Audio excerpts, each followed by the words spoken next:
Une campagne de vaccination contre la rougeole a été lancée en RDC en avril de cette année sur fond de pandémie de Covid-19. Le gouvernement a décidé de poursuivre son programme de vaccination pour enrayer la maladie qui avait causé la mort de plus de 6000 personnes l'année dernière. La plupart de ceux qui sont immunisés sont des enfants de moins de 5 ans. Les experts de la santé enregistrent à présent une forte baisse des cas de rougeole. Pour le moment, la tendance de l'épidémie de rougeole a totalement baissé. Il y a quelques mois, nous rapportions entre 5 et 8 000 cas par semaine. Mais il y a 2 semaines, on n'a rapporté que 500 cas dans le pays. Il ne reste que quelques foyers préoccupants, mais nous poursuivons avec les interventions. L'an dernier, l'Organisation mondiale de la santé a décrit cette épidémie de rougeole en RDC comme étant la plus importante et évoluant le plus rapidement dans le monde.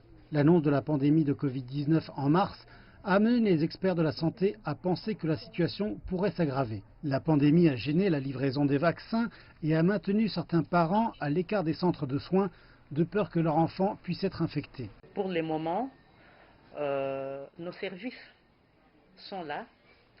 Les activités de routine sont planifiées.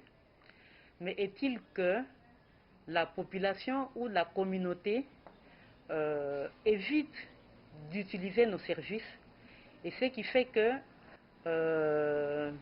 la vaccination ou l'antigène. Tandis que la RDC assiste à une réduction de ces cas de rougeole, l'OMS et d'autres experts internationaux ont exhorté ses dirigeants à intensifier leurs activités d'immunisation dans le pays afin d'atteindre davantage d'enfants. La rougeole est une maladie virale contagieuse qui figure parmi les premières causes de mortalité chez les enfants. En 2018, le gouvernement de la RDC avait lancé un programme d'immunisation d'urgence appelé le plan Machako afin de pallier la faible couverture de vaccination à la rougeole dans le pays. Le programme a été perturbé par le conflit en cours dans l'est du pays et plus récemment par le coronavirus. Mais les milliers d'enfants vaccinés dans d'autres régions du pays ont permis de faire baisser le nombre de cas.